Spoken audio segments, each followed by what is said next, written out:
You got it. Oh, Welcome. good, good. I didn't get to see Liz last time, just her name. And hi, Liz. Hi, Terry. Hi, Renelle. That after a while, everybody will have a chance to speak. And after the reading, we hang out in the green room for a little bit so you can say hello. There'll also be a chance to post questions throughout the reading, and you would post those in the comments, and I will try to work those in. So welcome. This is the Writing for Peace Sunday Live reading series. And of course, we have a big crowd, so it must be Derek Sheffield here tonight. We're in our 10th anniversary year, and that's an amazing amount of work by, yes, Carmela's clapping, amazing amount of work by a whole bunch of really lovely people and volunteers doing all kinds of work, including encouraging young writers, writing about the topic in general for peace, anthologies, reading series, all kinds of great things. As a nod to that, I am going to read a short quote by somebody who was integral to the organization, and it's the last stanza. And it's not only connected to the reading series itself and to Sam Hamill, but it gives a good lead in to our reader tonight. It's the last stanza of Cascadia. I have lived in Cascadia, no paradise nor any hell, but both at once and made, as Elitis said, of the same material. A poor poet, I studied war and love, but Cascadia is what I'm of.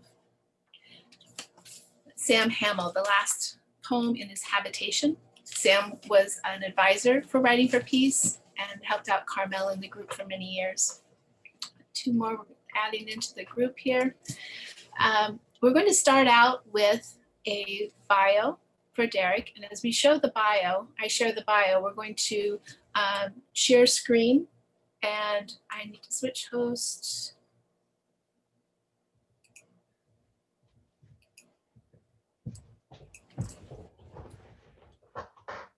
Whenever you're ready. This is Derek's book. It's coming up here. Not for Luck. And let me see. It's not letting me go to mine, so I'll go here. We're working through the tech aspects. I recruited my son to be able to help. Okay. Poet and naturalist Derek Sheffield was born in Portland, Oregon, and grew up there and in Gig Harbor, Washington. The first in his family to graduate from college, Sheffield earned his MFA from the University of Washington.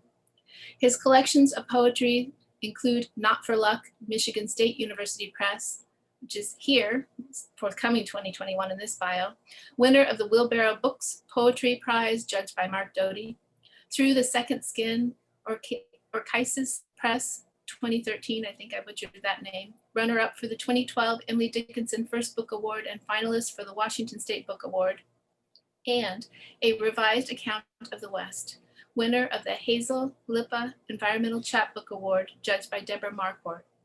With Simmons Button and Elizabeth Dodd, Sheffield co-edited Dear America, Letters of Hope, Habitat, Defiance, Democracy, Trinity University Press, 2020. His honors include the James Hurst Poetry Prize, judged by Lee Young Lee, a special mention in 2016 Pushcart Prize anthology, fellowships from Artist Trust, the Spring Creek Project, Allied Arts, and the Sustainable Arts Foundation. Also, Vijay Shishadri chose his poem for the sole finalist for the 2018 Linda Hull Memorial Award. Both of his full-length collections have received praise from reviewers. Allison Hawthorne Deming noted in terrain.org how his work is full of keen attentions to world and word that demonstrate a crafty, formal intelligence and a gift for emphatic seeing that gives agency to every living thing. In Shenandoah, William Wright called Sheffield one of the Northwest's most important ecologically centered writers, in whose work wilderness enriches us, makes us more human, and reminds us of our own primordial origins. In Orion, Chris Dombrowski called Sheffield's work the rarest finds in our current literary milieu, noting how his poems amplify the reader's experience with the natural world.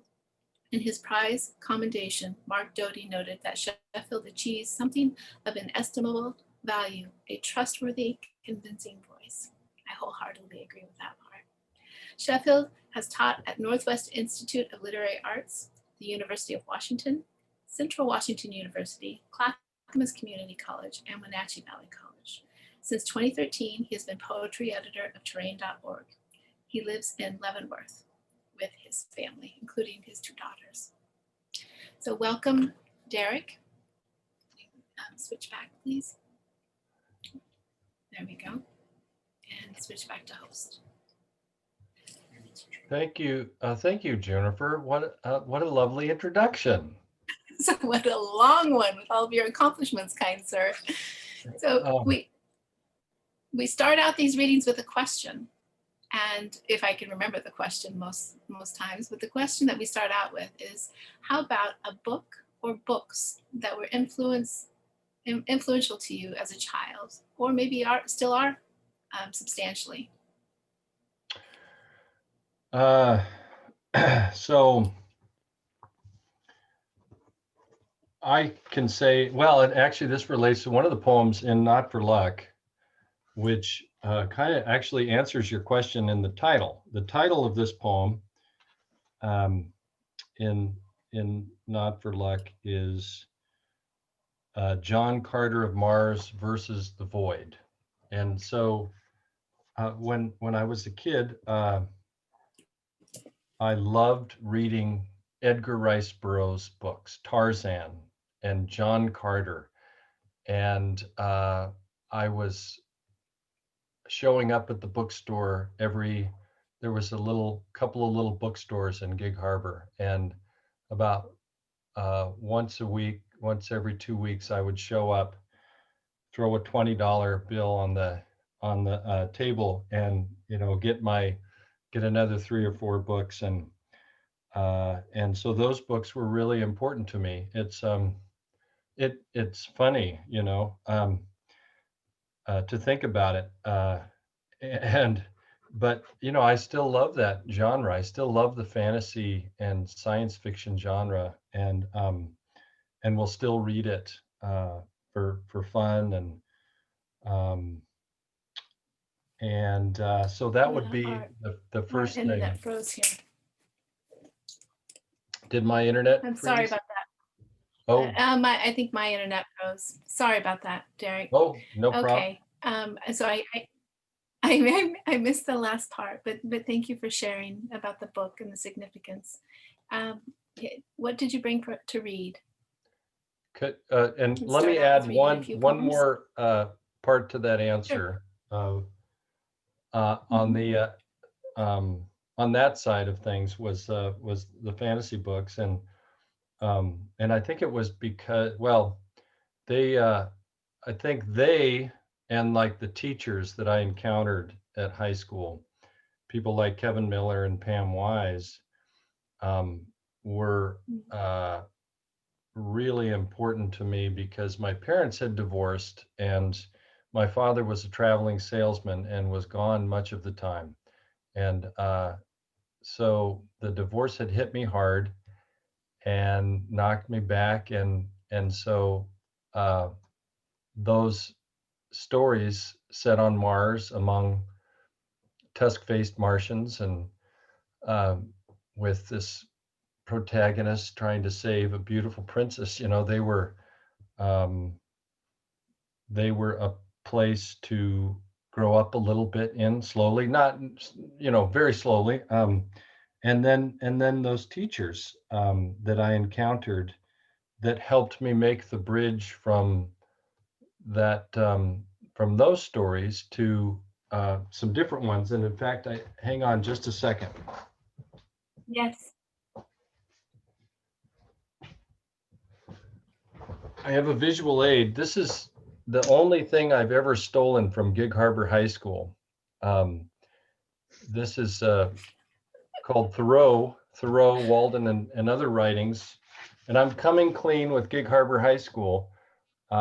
You can see I encountered this book, and this one really hit home too and was important to me. And so as I look back and see the kinds of things that I've been engaged in, I guess I shouldn't have been surprised um, that I fell so hard for biology and ecology and hiking and so forth when I had the chance, because I think this book was a big part of that happening. Yes. Okay, and that. Unfortunately, we froze again here. Oh, So as far as who introduced you to Thoreau, and if it was just something that you found on your own, then I want to kind of ricochet off of that and talk about it was a piece that I was going to bring in a little while, and that was your mentors, the importance of your mentors to your writing life, because you've already mentioned one that I know about. yeah, yeah, Kevin Miller and Pam Wise. I was, they were the ones. This was required reading. This was required reading at the high school. This was The Grapes of Wrath, Slaughterhouse-Five. I Know Why the Caged Bird Sings. I mean, we were so fortunate to have the kind of people that we did teaching us in Kevin and Pam um, and yeah. So these teachers, I mean, I think that there were a few years where I floundered, where I wasn't, which were great years actually, but I wasn't sure what I was going to do. And I think it's no accident that I became an educator myself, because um, the most beautiful humans I knew were teachers. I saw how poetry lived in Kevin Miller, and I was like, I want some of that. It was like that moment in When Harry Met Sally, and his Yes. and the woman says, I'll have what she's having. Yes. I mean, uh, uh, so yeah, I mean, I was like, I want that. And so I know that I'm grateful every day. They gave me um, my vocation and my career. They led me to a place. Oh, Bill Wenthy is here. Oh, hey, we got Texas on the line, Juniper. Hey, Bill. Welcome, Bill. Yeah. Squirrel. Wow. Yes. Bill's Okay, hair. so Bill's hair is like 2 feet, 2 feet longer than the last time I saw him. well, if Kurt shows up, there might be a competition. So what did you bring to read? What are we starting out with? We'll start out with. We'll come back to Bill Wenthy later. Um, so, do these people know they're getting a free broadside? They will shortly. I didn't want to Okay. talk too much at the beginning, but I didn't know did I just have, spoil that? no, that's okay. That's okay. I wanted to mention one of the first times I worked with Derek's work was with this broadside, and it's full letterpress with hand carving, and there are still some available. Derek and I both have some. It's a beautiful, beautiful poem about his daughter. But I created a second digital broadside for the reading series. So I am going to post my email here in the conversation. And if you would like one, just send me an email and say, please send me a digital broadside. And we'll show it here as I'm posting the email too. Again, we're not real smooth on our tech here, but we'll get there. You scroll up and down. Oh, wow. So this one, since I am not working with the letterpress right now in this window of time, these were watercolored last night and tonight and today. Watercolor and then some pen and ink, and then of course scanned with Adobe. And Derek said earlier that I end up finding some interesting aspect or curious aspect, but I'm just kind of weird that way. I focused on the tentacle out of all of the things there. Thank you. We're going to switch back. I am going to put in the chat the email. That's the direct to comment. I'll switch it.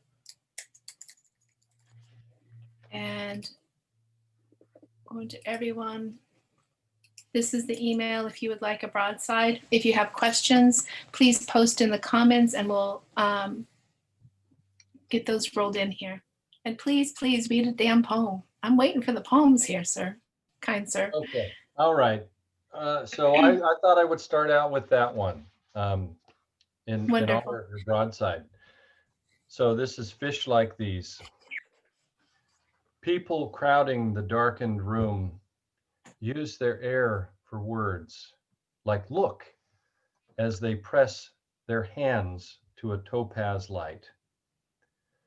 Glass divides the aquarium, but through the perfectly flat chill, here they can almost feel the gill and tentacular breathe their symphony of blending rays and bending weeds.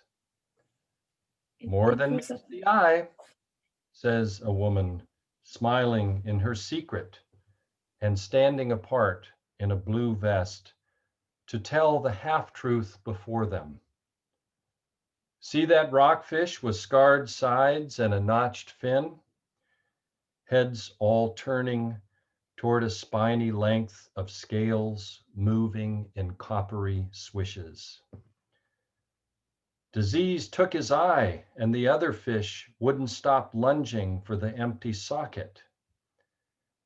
At the tank's end, he flutters into a turn. Anymore, fish like these don't grow on trees, so we pulled him out, put him under, and stitched a glass eye to his ocular bone. With dull glimmers, he approaches, and we, shuffle and squint, snap our gum, and purse our lips, and cannot tell which eye peers into its own blind skull and which sees our outstretched hands.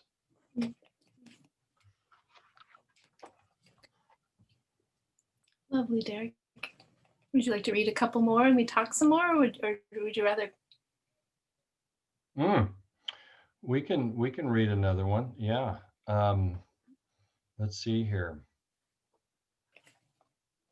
So this is just the second time I'm reading from this book. Actually, let me go back to the first book that you mentioned, Orcaises Press. And it's fantastic that Bill Wenthe is here because he's another Orcaises poet. And so I'll read this one,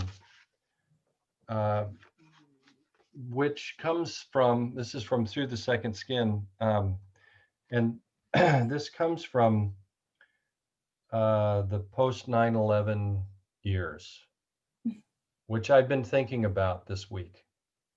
Yes. It's called Breathing in Wartime.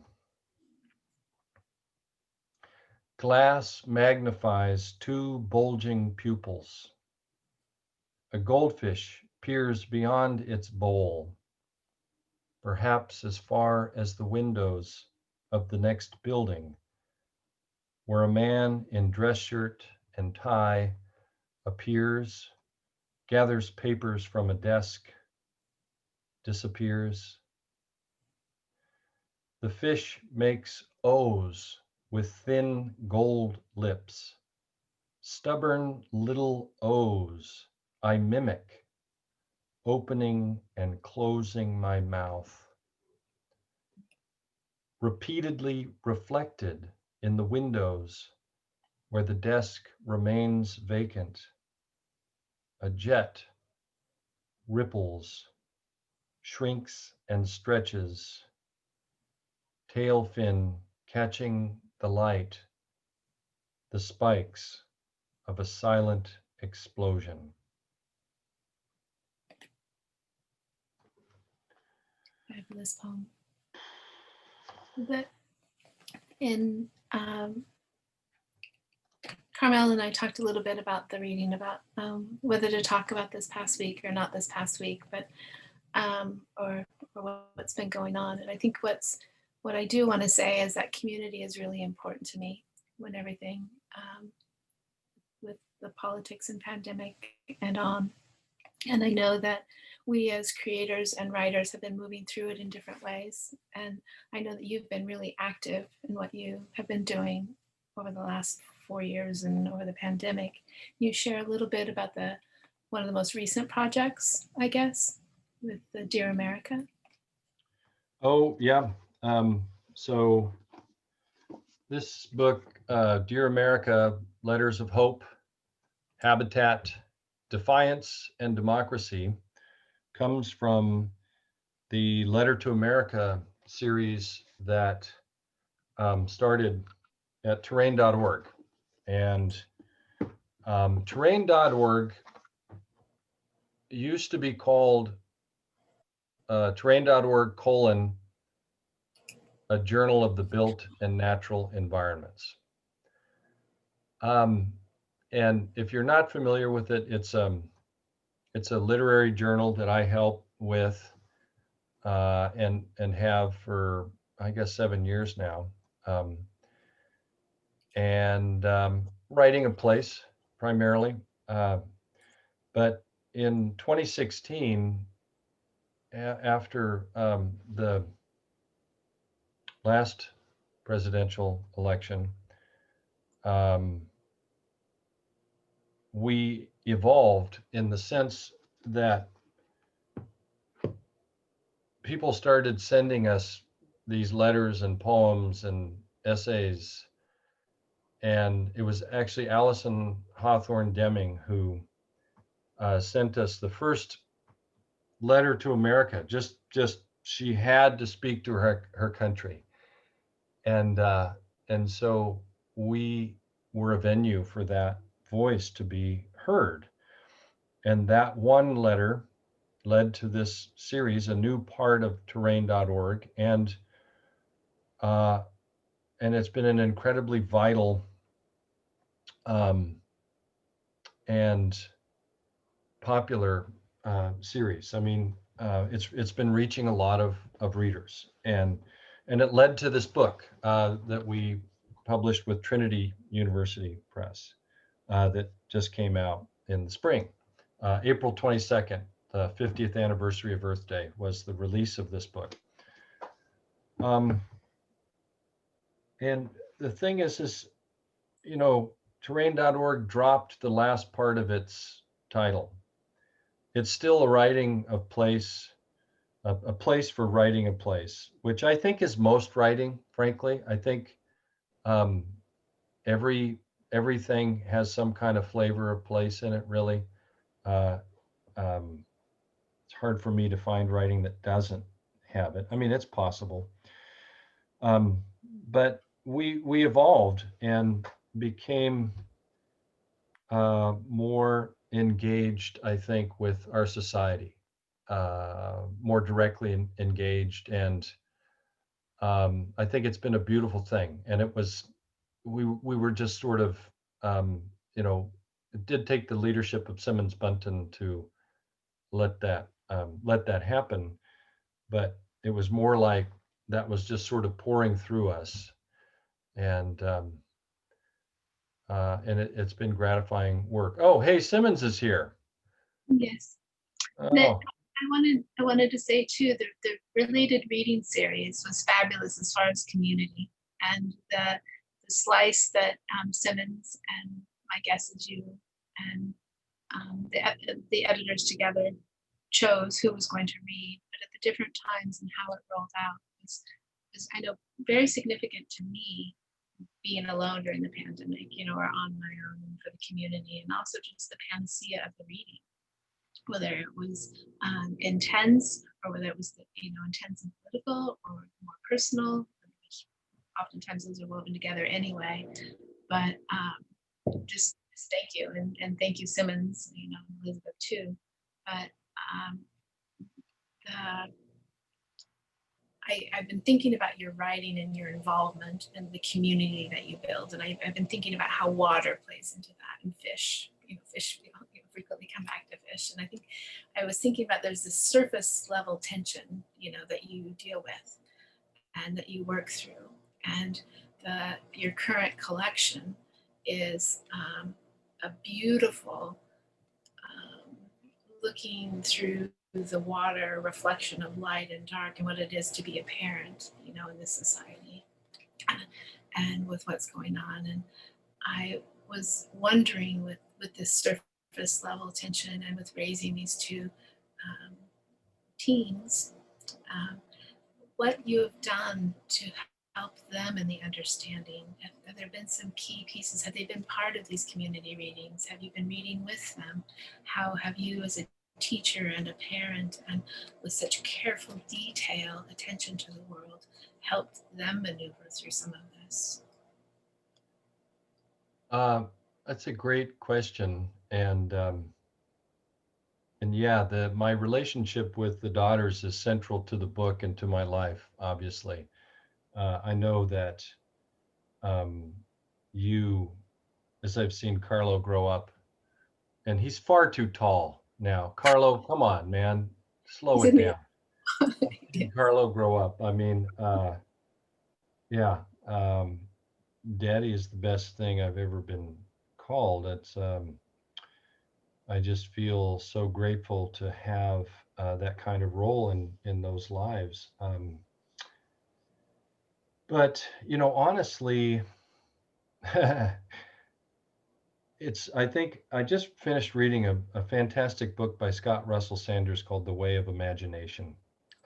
And in one of those essays, Scott says of his kids that they look at his essays and his books the way the children of a farmer would look at his potatoes. And you know what? That is, I love that. I'm like, just a half an hour ago, I was in the kitchen getting some tea ready here. And I said, hey, girls, I'm going to go do this reading and question and answer. And yeah, no, I think, Dad, no, I think I have to clip my toenails tonight. Oh, okay. Yeah. And so, it's marvelous. They haven't been actively engaged. Does it sink into them? Oh yeah. I mean, when we had one of the Dear America readings at an AWP, we had Taylor Brorby. Taylor's with us tonight. Who else did we have reading that night? We had Taylor, we had Sean Hill, and Allison Deming, and Rose McClarney, and Joy Castro. It was an amazing reading. And so Juniper, because you're the letterpress editor for terrain.org, created these gorgeous broadsides that we had printed. And my daughters helped me do the numbers on those. One of 100 or whatever, two of 100. Mm-hmm. And so, they get into it that way on a more utilitarian relationship, practical. And the thing is that they have their own concerns. They have their own paintings that they're working on. They're painting and they're writing in their journals, and they make little poems and stuff. And in terms of this wider arc, Zoe gets more information about it on TikTok than anywhere else, right? Yes. And the marvelous thing is we haven't really had to say anything to them directly about this. They already got it from the beginning. They've already, but I think yeah, so it's pretty funny. They have zero interest in what I'm doing. And maybe I should flipped it and asked what they have taught you about moving. Exactly. And what I would and what they're always teaching me is what is greater, what gift can anyone give you that is greater than now, here, right now? Nothing, Yeah. nothing. Um, you know, and that's a William Stafford line. And I've been thinking about William Stafford a lot this last week too. Another line about, as the, you know, the sort of the grotesque fake importance of the national events go by, or, you know, whatever. He was, and, you know, it's a balancing act, of course. You, you need to engage, you need to be here in your life, and, you know, someone needs to be in there making the chicken noodle soup. You know, I'm doing that right now. I'm simmering some soup in there. Um, and um, but, you know, we can't totally ignore the national, um, uh, the national tragedy and the national challenges that we have right now. I mean, Stafford knew that. I mean, he was a conscientious objector during World War II, but that came from inside him. He participated in Portland, Oregon, with some other poets like Robert Bly in some protests against the Vietnam War. So he was engaged, but, you know, he was also really good about pulling it back down to the so-called little things, the ordinary miracles of every day.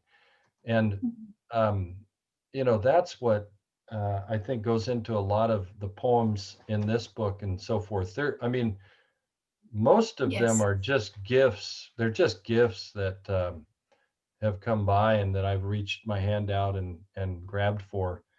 Um, most of them But from the daughters. Um, but it's your particularized awareness to that and your ability to move it forward.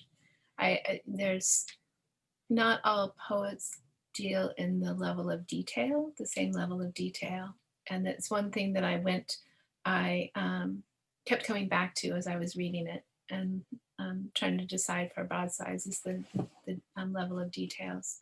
Sorry, we have somebody who keeps on hopping out and back in here. Sorry for the distraction. So will you read us some more lovely, beautiful, particularized details? yeah, here's a.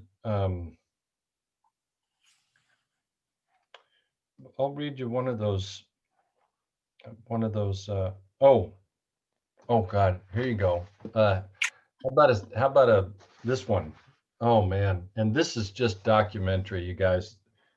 And that's the other thing is I don't really make stuff up. Um, so this is called Traveling Again Through the Dark, for Bill and all. Having flown from their far cities and checked in downtown, the eco-poets gather at the university to elucidate the nature of this new nature poetry. One taps her mic. Can you hear me? And they are off with a talk that leads them from the faces of Personification Peak, down a road that curls along the curves of Mimesis Creek and corkscrews them ever deeper. I really hate that poem where the speaker runs over a deer and gets out to find she's pregnant. You know that one? Many heads nodding. It's when he says, I thought for everybody. What hubris, says another. Why's he thinking for me?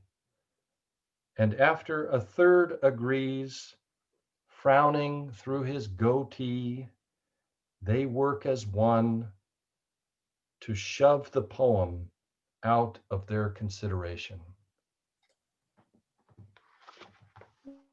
Fabulous poem. Fabulous poem. I was at, so I'll tell you just a little bit about it. I was part of this panel on eco poetry at Gonzaga University, and I sat there stunned, just like, I mean, and I had my say there, but I realized later that I wasn't done having my say, and that I had to work. You know, that's the great thing about poetry too. You know, I don't know how Kevin Miller's such a good poet because he's so quick-witted. You know, he'll come up with them on the spot. I'm a little bit, you know, more wired slow. You know how Barack Obama gets teased so much for being a slow talker. I'm with him on that, you know, and that's been painfully clear as I've been teaching online with my students and recording these lectures for them. And I've gotten to the point where I'm saying, hey, you guys, you know, you realize that on Panopto you can click, you know, you can click the speed at 1.5. That's okay to do. I don't mind, you know, you might want to just do that because there's plenty, you know, I'm a slow, I don't have that quick-witted. Now, Taylor Borby, if you ever get a chance, he's here with us tonight. Taylor Borby there's this kind of spooky link between his mouth and his neurons. I mean, it's an interstate. And I think I've got like an old country road. Yes, well, being a letterpress person, I can't exactly, you know, be accused of being at 1.5 speed. If anything, I'm 0.5 speed, but I'll keep it that way. Yes. I've always thought of it though as kind of a blessing in the sense that, as I was saying, you know, I don't know how Miller's such a good poet because he will often come up with that one-liner on the spot.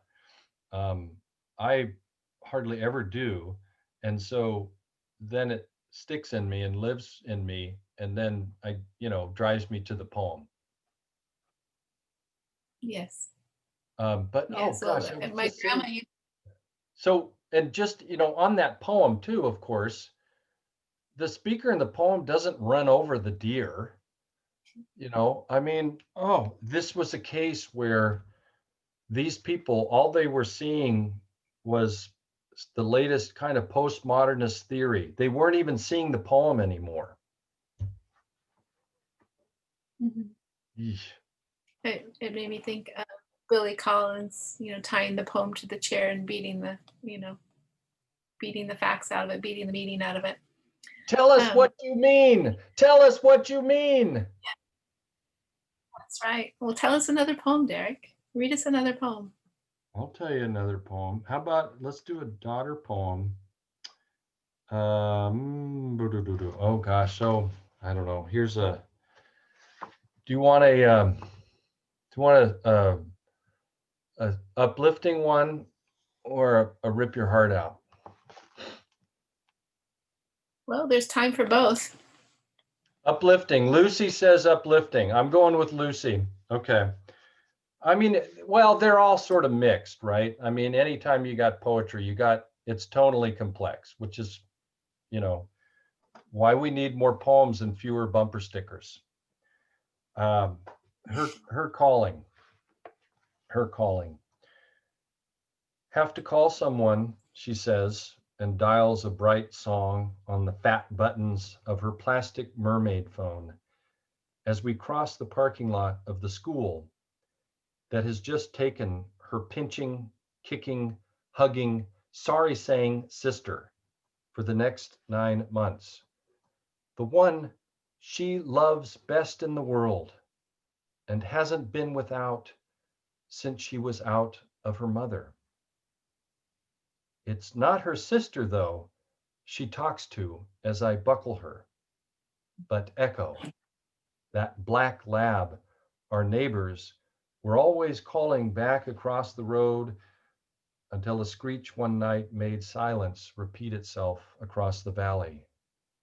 Echo, she says, we've been looking for you. And she goes on catching up with that shadow of a dog until we pass a tree full of crows and wants to know if I know what they're saying. Last week, her phone started ringing all by itself right after she sat on it. Oh no, it's Mia, she said. I've never seen Mia, of course, or any of the others, but knowing her through reports that begin, "You won't believe what Mia said," I said, "Don't answer." But it's a good thing she did. It turned out to be Curly wearing a Mia mask and calling from Luna's house. This happened not long after she saw her baby self on the computer, and she called that bald dribbler to say she didn't talk good. Now she's tapping the back of my seat. We're almost home and it's my turn. So I steer with one hand and dial with the other an operetta of bonk, ding, and boing into the future, to a time that may come for her as it did for me, when her days turn up empty as the eyes of a doll left behind, her heart a tangle of crow cries. Here, I say, and hand her the phone. For who better to recall that possible future self to the inexhaustible dream that is her calling? May she keep herself the way a shell cupped to an ear, no matter how far or broken, never lets go of ocean. For you. Beautiful, beautiful. It's one of my top few favorites, but I have a lot of favorites from the collection. And after reading it through, it made me think about how many people that I've known, many men and women that I've known, have held a grudge against parenting or being a parent, because that the responsibility it took, the Tilly Olsen and the silences, and how it kept them from doing whatever it was that they're doing. And here you've taken that surface level tension of your day and you've turned it into this beauty and this homage to your daughters. And it's one of my favorite collections that I've read recently, Derek, because of that. So many people want to be writing about the mountains or this or that or the other thing, and you are centered in your family with your daughters, and it's wonderful. Yeah, thank you for saying that. I know as you were saying that, I was thinking about some of the poets that I've read who have written about parenting and in beautiful ways and complex ways, like Rita Dove and Lucille Clifton, Gwendolyn Brooks, William Stafford, um, are the ones that jump to my mind right now. Sharon Olds, of course. Uh, but yeah, my gosh, I mean, yeah, no, and I get I get the Tilly Olsen thing too. I mean, I understand that, and certainly at that time, and as a woman, um, that was different. I think a different scenario. But the realization that I've had is that um, the blessing is involved with the work. You don't get moments like that without doing the work. And um, I think work sometimes gets a bad name. I think, well, I think we should probably do a better job of honoring domestic work, whoever's doing it. My gosh, it's hard. But I think Patty Ann Rogers feels the same way about that. But yeah, no, I mean, um, thank you.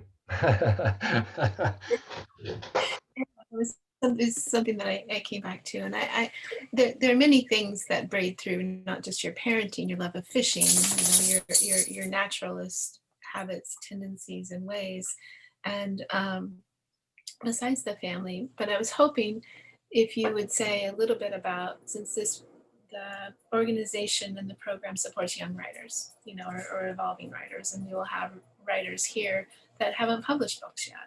But I'd like if you would to say something about how fellowships or residencies, because you've had some pretty key ones, interesting ones, how those have played into your writing life.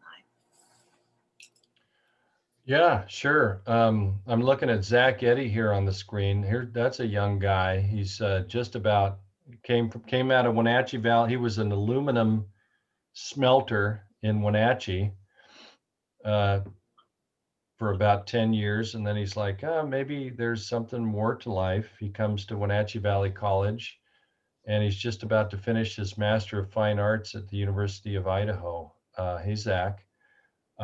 So thinking about did you get that email from Simmons, man? That's pretty cool. So yeah, we published some poems of Zach recently on terrain.org, and this editor of this press contacted us out of the blue and is like, hey, can you put me in touch with this Zach Eddy person? I think I really want to publish his book. Did you get that yet? Am I spoiling something here? No, I did. My wife and I read that email yesterday, and it's surreal. It's unbelievable to be where I'm at right now, and to have anybody reading my poems, let alone someone is established as Circling Rivers poetry. It's unbelievable. Right on. Well, let's talk more before you go forward. Okay. So let's see.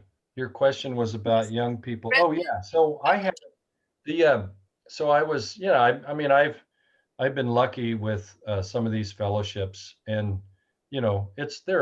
let's be honest, they're a matter of luck. A lot of great poets don't even apply for these things, or they find out about it late or something. And you just like Joe Green, always tells us, you can't win if you don't play. So just keep playing, and even though we don't win most of the time, just keep throwing your hat in there and stuff. And so those fellowships, have been really good. There's that one Sustainable Arts Foundation that I got, which is designed for writers who are parents.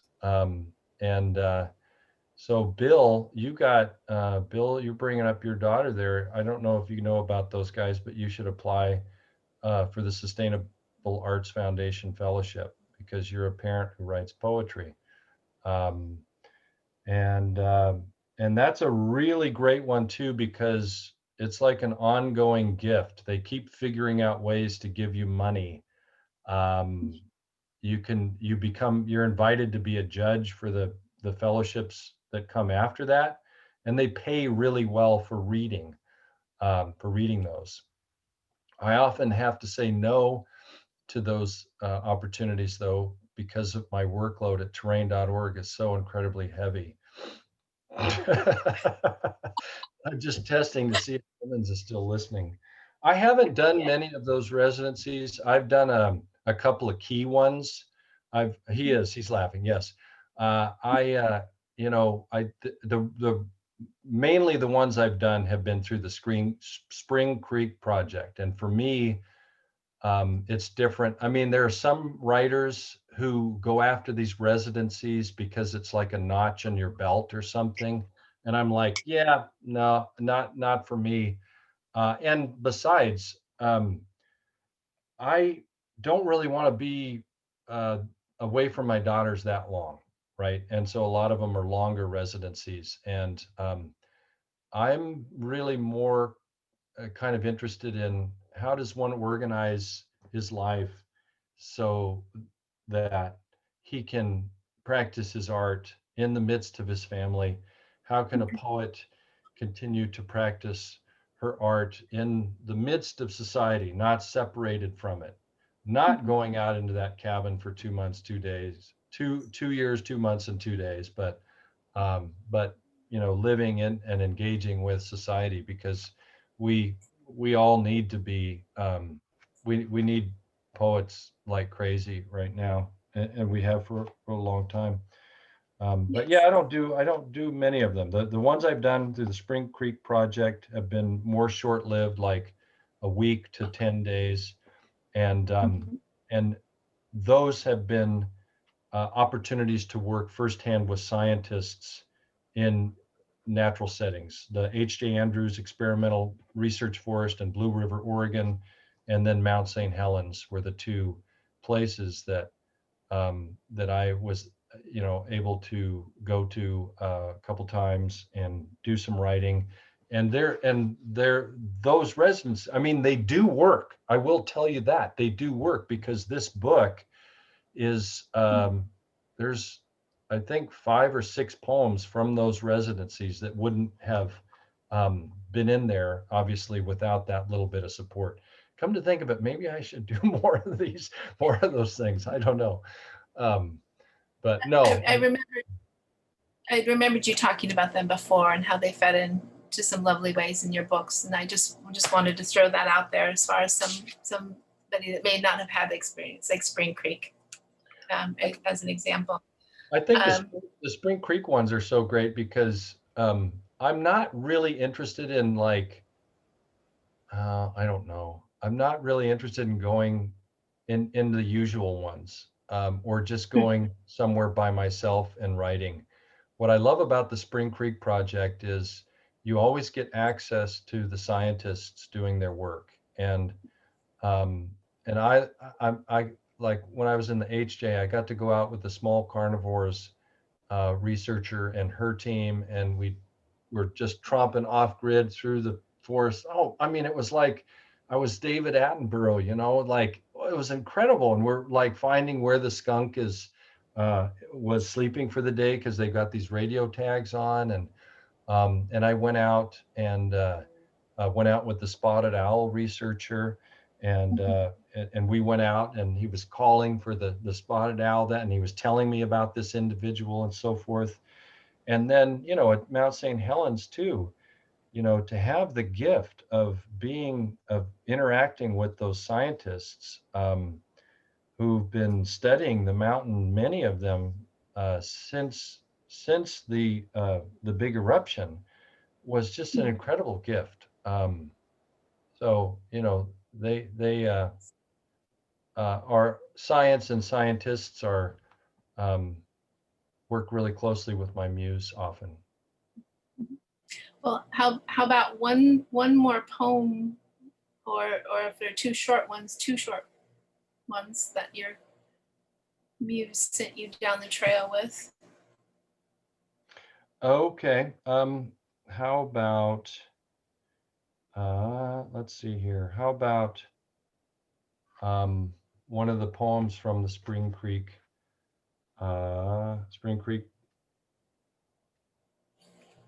Let's see here. Let's do this one. So at the H.J. Andrews, they give you, it's a beautiful concept.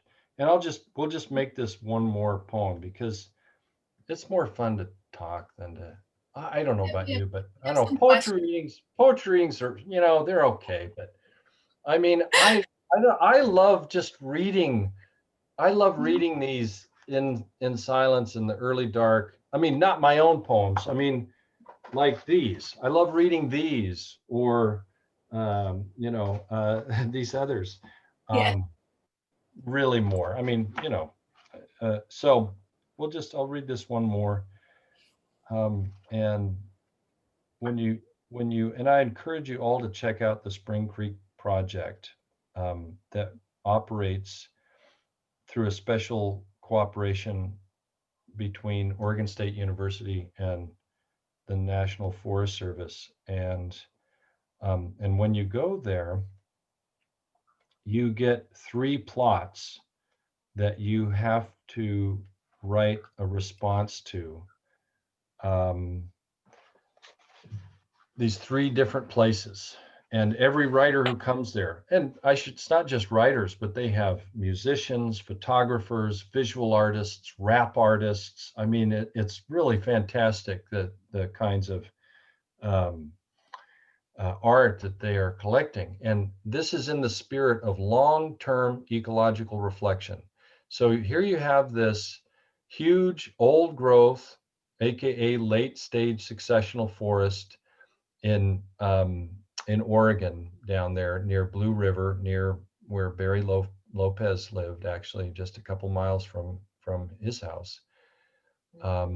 And you have scientists conducting research in that place. Everything is being studied for 200 years. And accompanying all that scientific data, the hydrology, the biology, everything, the geology. I mean, they're studying everything. It's incredible. We humans are amazing, beautiful creatures, often. And to accompany that data goes the artwork. So the three plots give the data, the artistic data, some consistency, and that art, that the humanistic response to those places goes right alongside all the quantitative data. And it's beautiful. Okay, so here is a response to a pair of forest plots. Is my assignment. But all the first, oh man, I messed up. I got to show you, this is a little bit of a shape poem here. You got to see it's a bit of a concrete poem, right? Is the term concrete poem? Kind of some stuff going on with shape there. Okay. A response to a pair of forest plots is my assignment. But all the firs in the first that was clear cut and replanted huddle thick together, exactly alike, exactly where 20 years ago each was boot stamped to grow into this big dark box. And while the second was thinned then, less crowded with intent, a little light spilling through, I can't help but see every sizable tree still grows right where someone shook a rattle can and sprayed. Something else entirely here in the roadside ditch, in blue ruffled dabs among the untidy grasses, wild irises, where I kneel to better see white starbursts veined with lines thin as moth legs upon the splayed sepals, and feel the slight space held by the petals that curl up and in like tongues toward one another, touch without touching, and hold. Beautiful. Thank you, Derek.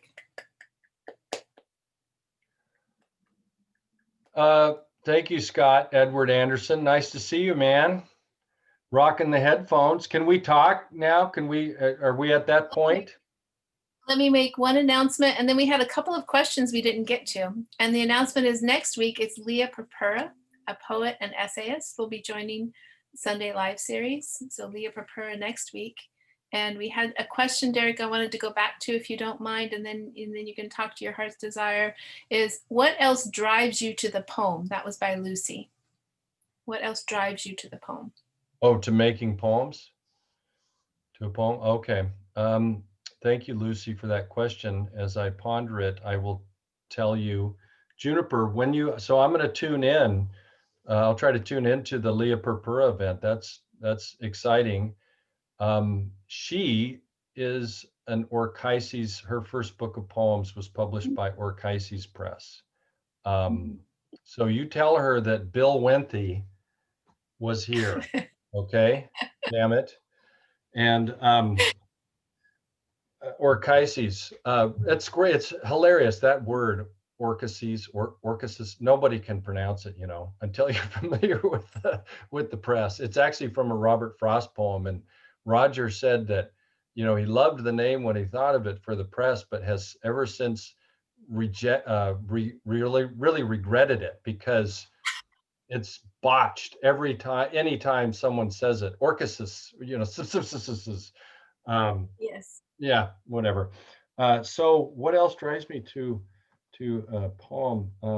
So yeah, the daughters and science, and uh, and and poets who can't see the poems anymore because of theory. So getting pissed off, memory, and I guess there are some poems in here too. Yeah, there are some poems in here too. Of course, the best thing is I mean, we have to hold the reins pretty loosely. And so I guess I should say that a lot of these things start out and I'm writing about one thing, and almost always it gets hijacked and goes away that I didn't understand. It would. Right. No surprise for the writer, no surprise for the reader. Jericho Brown has been talking about it another way too, which I've got written down somewhere. It's another way of sort of saying the same thing. He's like, you've got to head into writing and I want the process to subvert what you intend, right? I mean, you're hoping to be hijacked. I mean, right? It's just like, well, or to be, as the Greeks considered it, to be filled with the muse. But those things. Yes, Orchises is also Greek for testicles. That's right. I was not going to tell them that, but Bill, I'm glad you did. Actually, let's just let it all out. Okay. Yeah. Upon that, everybody should be able to unmute themselves at this point if you care to say hello to Derek or ask another question. We have a lot of people still here. We'll keep it open till probably like 6:15 is my guess. So this is our after reading party. Good people. Great to hear you, Derek. Oh, hey, thanks, Terry. Good to see you. Are you down in Walla Walla now? Yeah. Okay. Well, yeah, man, good to see you and your beard. We miss you from the Wenatchee Valley. I miss you guys. Oh, hey, Ann Spears. Hey, Ann, how is Jane doing? Okay, I'm going to unmute you if I can. Would you? I got it. Okay. I got it. Jane has left California, went to Mexico, and now she's back on Vashon. Oh, good. Well, yeah, Vashon is the perfect place for Jane because it's beautiful and interesting. Yes, she's taken up photography at dawn. So, and trucks that have been sitting in the blackberry bushes for maybe 50 or 60 years. So she's focused. That's fantastic. Would you please tell her I said hi, and I think about her every now and then. She was I so appreciated meeting her in the graduate program. Okay. She will appreciate that. Wonderful. You maintain don't you maintain a poetry poll there on Vashon Island? Yes, I do. I do. Modeled after Jim Bodine's. It's sitting in the middle. You can email me poems to post or come over to Vashon. Wear a mask. There's a lot of public shaming if you can see your face. Yes, yes. Leonie, did I say that right? Leonie? Yes, Must be yes, here. Leonie, yes. Leonie, I thought so. Hi, how you doing? Thanks for your My howdy. goodness, it's so good to, I was feeling so kind of down and tired, and it's so good to be here online. Although we had 2 rough nights this last week, Tuesday night and Wednesday night. So this is just feels really good. It feels like, yeah. Oh gosh, I think I know what you're talking about when you talk about those rough nights. Yeah. Yeah. it's been a hard week. Yeah. Boy. I'm glad you made it here tonight, Lanny. Thank you so much. Thank you. Really appreciate it. Yeah. Yeah, it's my pleasure. And I'm so glad that we all get to see each other because Yeah. the last one of these things I did was in seminar mode, and it's not nearly as much fun, you know. Like you lose so much. Derek, can you say something about the art behind you? The artwork behind you? Oh, yeah. Is that your daughter's or? It mostly is. Yeah, it mostly Cool. is the daughters. I'm a man who's rich in daughters. To quote one of my I love the background. Yeah. yeah, to quote one of my favorite singer-songwriters, Greg Brown. Oh, I'm a man who's rich in daughters, and so that's mostly their stuff. And then, cool. I mean, you know,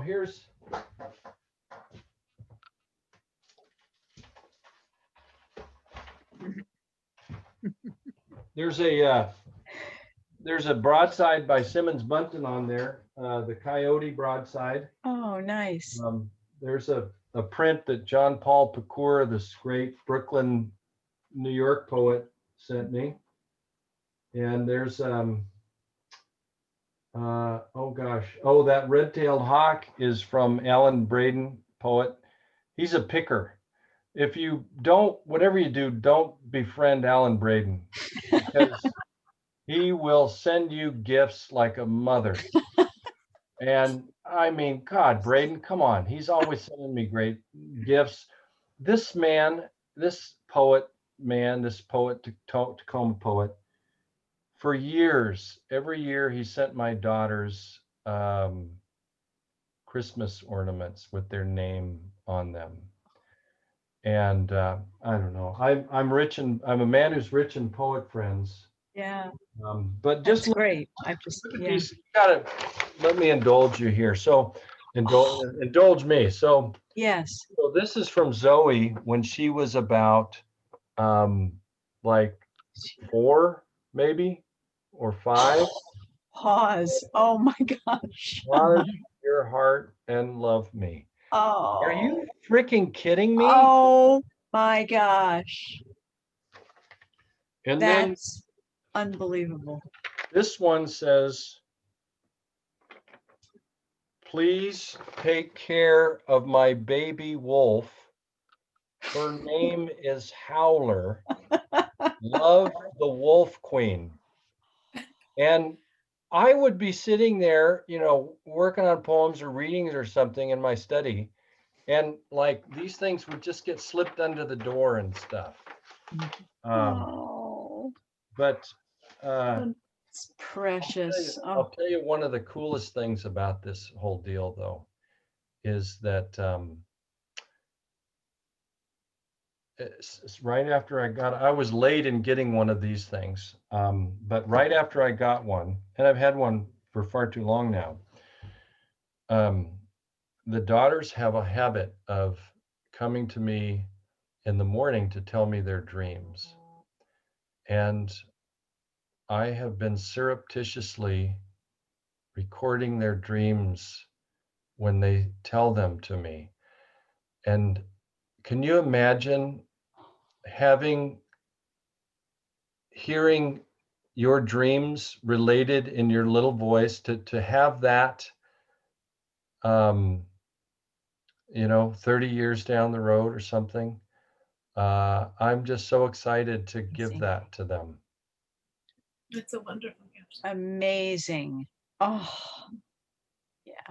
I learned a lot from William Stafford. You know, he called himself, like poets, a filmless photographer, right? I mean, we're always, you know, and you know, it's dicey to be friends or relatives with a poet because you know, you never know what they're gonna write about.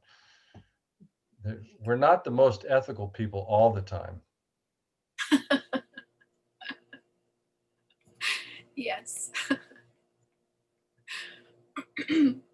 Well, any other questions, comments? I used to say jokes at the end of my classes, jokes for the good of the order, but I never knew what my students would say. I don't actually know what you would say, Derek, so I'm not sure that that's a good idea to do here, but anybody Derek, else I want have to? a question. Yes, Derek, can you hear me? need you to be a little louder. Okay. This is the first time that I've heard you read your poems. And I noticed, I got the book here next to me, and I noticed that when you read, you pause very distinctly after each line. You read each line, even though the sentences go across, span the lines or jammed and so forth. You really hold each line and treat it as a line. And I'm just, I like that because it's a different way of thinking, the line and the sentence at the same time. So, and a lot of poets don't do that. And so I was just wondering if you might, if you can articulate your reasons for that, or, why you do that, or how you feel when you do that, or how you think about the sound of a line, a poem. Bill, that's a great thing to notice. Thank you for giving the poems, the reading, that attention. And my answer is twofold. First, I was fortunate to have Colleen McElroy and Denise Levertov through Colleen as kind of teachers on this very subject. And they were quite clear, about, Colleen called it a hiccup of a pause at the end of a line. And then Denise Levertov has this marvelous essay on lines and line breaks in the collection called Light Up the Cave. Yeah, right. That you obviously know of. But, I think what I can say now, secondly, is that, so first I just learned it. And, too, and I had another great mentor in Nelson Bentley, who would complain at the University of Washington, who would complain about people would read these poems that were in sections, and they would never read the section numbers that are on there. And so he was like, read the section numbers. Yeah, that's right. One, the eye of the blackbird was moving. Okay, but I think we have to respect the line break if we can. We shouldn't run over the line break, because the line break is part of what the poem is. And I think we owe it to the poem to enact or embody or signal those breaks as best we can. And it's funny that you mentioned that, because as I was thinking about it, I was wondering, man, I would love for them to know this is a stanza break right here. Well, they have to buy the book.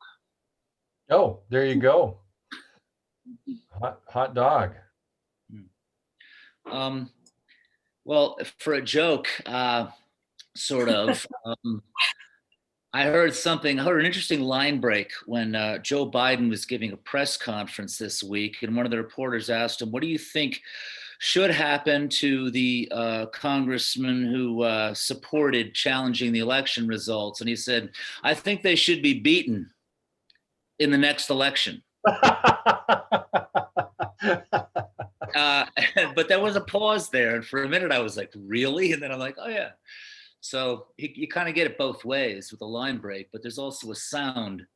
I liked hearing the lines in the poems too. They're not something to read past, but to experience, which I think is what you were saying. So thanks. Thank you very much. Yeah. For me, sometimes the end of the line or the line break, speaking of Nelson Bentley, was a place where I would lower my voice or add or withdraw energy into the next phrasing. And boy, Nelson Bentley had us read every quarter, sometimes 2 or 3 times a quarter. And now I can't finish a poem and if I don't read it aloud, it's not done yet. That's all Nelson's fault. Oh, man. I can't tell you, Anne, how many times I have thought about him and wished for him to be with us still, that presence. I remember him talking about the days of Nixon. He was always making Nixon jokes. Oh gosh, it was great. But yeah, no, he's and that Zach Eddy here can tell you. So I teach him every quarter his poems, and Oh, nice. and then I make no, make is the wrong word. My students always have an opportunity to commit a poem to memory. That Oh, they wow.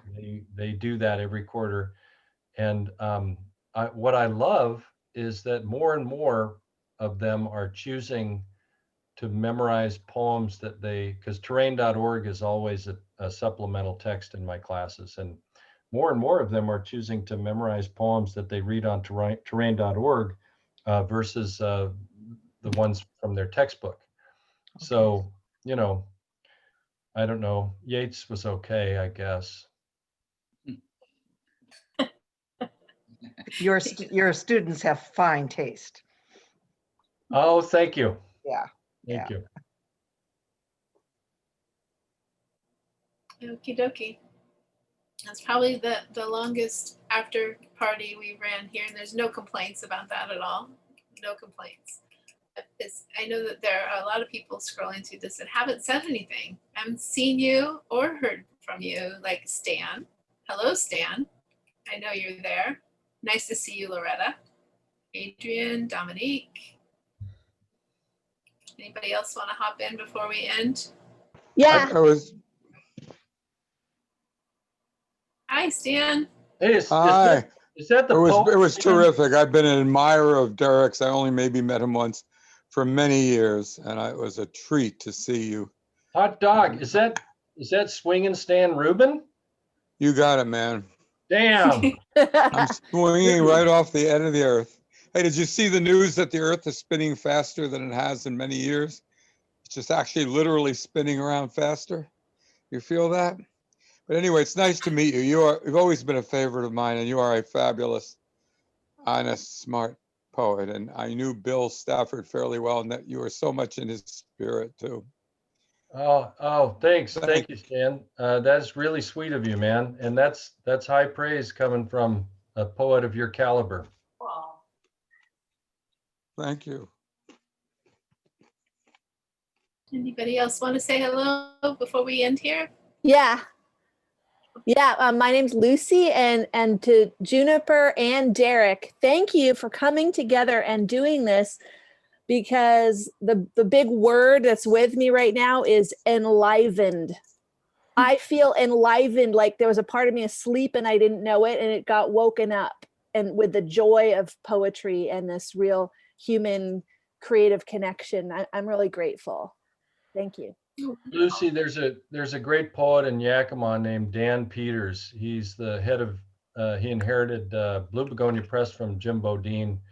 And I remember distinctly once when he was talking about, when he's talking about poetry, he sort of makes this reference to, how, have you ever gone to the water park high, or have you ever dropped acid and skied the backside? Have you ever done that on acid? And Dan's Dan's version was, have you ever done it with poetry? Have you ever lived with poetry? And that is it, man. That's the ultimate high, because if you do it like we're talking about it tonight, and then everything sparkles a little bit extra. Everything is, I think art should be art should not take away from life. It needs to expand the available stock, the stock of available reality is it's a quotation from a critic, Black Mirror, R.P. Blackmer. Poetry that expands the stock of available reality. You know, but yeah, no, man, I mean, gosh, yeah, enlivened. What turns your crank? Yes. Hey, And Derek, I what book is it that you have out latest or most recently? So this was just released on January 1st. It's Not for Luck. And What's the best thank place to you. get it? Thank you for asking. Yeah, no, it's yeah, it's out. It's available now. Is it available, like, where is it available? So, I live in Richmond, Washington. oh, you're in Richland? Yeah, Okay. way out in Richland. Yeah, yeah. So I know A Book for All Seasons in Leavenworth. They just got like 20 copies in, and they are really good at send there. If you go to A Book for All Seasons, Elliott Bay Books has like, I don't know, I 70 or know. 80 copies in. Yeah, Orca and Olympia, where I used to live, they often will have books and they'll mail them, so I could check with them too, huh? Yeah, I've been really impressed at how, well, the two stores that I've been buying for mostly have been Elliott Bay Books and A Book for All Seasons. And they've mastered. And what I love about their packaging too is they've got, you guys probably all know this, but their packaging, they've got this slick cardboard fold up scenario, which is so much better than what Amazon sends stuff out in, those bubble wrap things, you know. And you know, so you can recycle this, or you can just gonna reuse it like that. It's pretty cool. Yeah. Okay, great, Um, thank you. yeah. One thing I wanted to say about the enlivened comment, and I can't remember, I'm trying to scroll through for the names, but okay, Lucy. Lucy, I've had the great fortune of knowing Derek for a long time, and we don't see each other very often, but he's brought me some of the best projects and really trusted me with some big stuff. Wendell Berry, Jane Hirschfield, Alison Hawthorne Deming, and those just some, and the bookmarks for terrain. And I think that that's part of the energy that you may feel between the two of us, is because there's a lot of creative respect and space for that. The broadside that I created tonight or yesterday, I've only watercolor painted twice, and Derek's broadside I did tonight was my second watercoloring, really. And he trusts me, and I trust him. I know he'll say wacky, fun things, but I trust him on the screen here. But it's also, he is a hub for many people, not just through terrain.org with Simmons and Elizabeth, but in the Northwest and connecting people. And he and Alan Braden would send me homework many years ago before I went through grad school. They, what about this poet? What about that poet? Have you considered this or that? And so I think there are a lot of different layers here. And I'm really glad that you landed here tonight.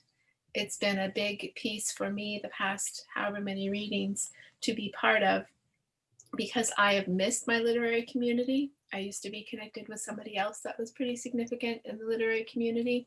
And we had literary dinners, you know, and this would be a lot of what the dinner was like, except we would throw in George Jones and, you know, sake or tequila or whatever else was happening for the night with the sushi. But these readings are recorded and they are posted at the Writing for Peace website. And this one's going to be very long if we include all the after party discussion, but there's some fabulous poets. Martina Spada, Lila Davis June, I think I'm going to say her name wrong, which I regret. Lauren Camp, William O'Daly, some fabulous poets and conversations where even though I've known some of these people, I learned more things about them.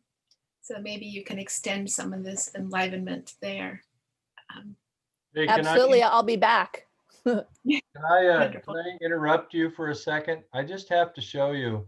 So this is, we started a letterpress broadside series at terrain.org.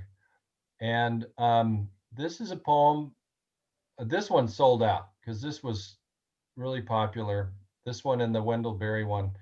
And Allison Hawthorne Deming wrote this beautiful poem about the images in Chauvet, in the caves of Chauvet.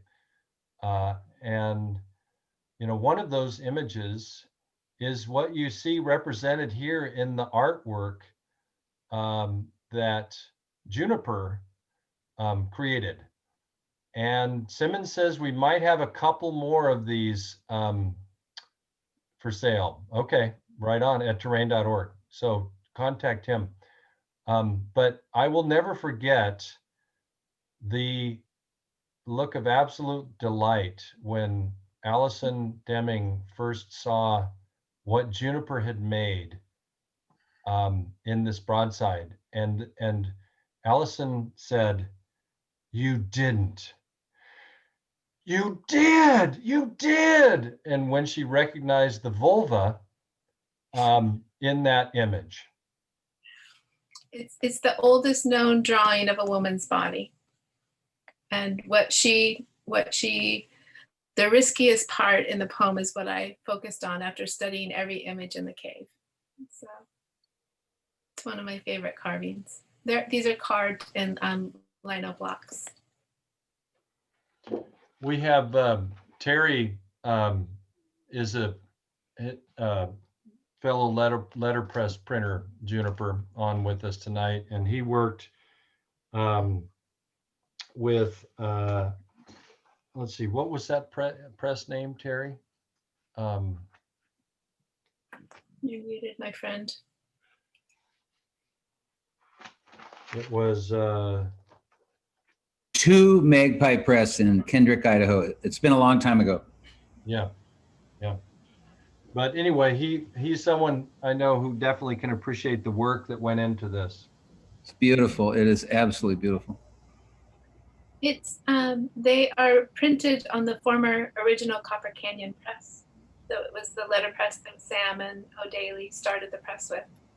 Wonderful.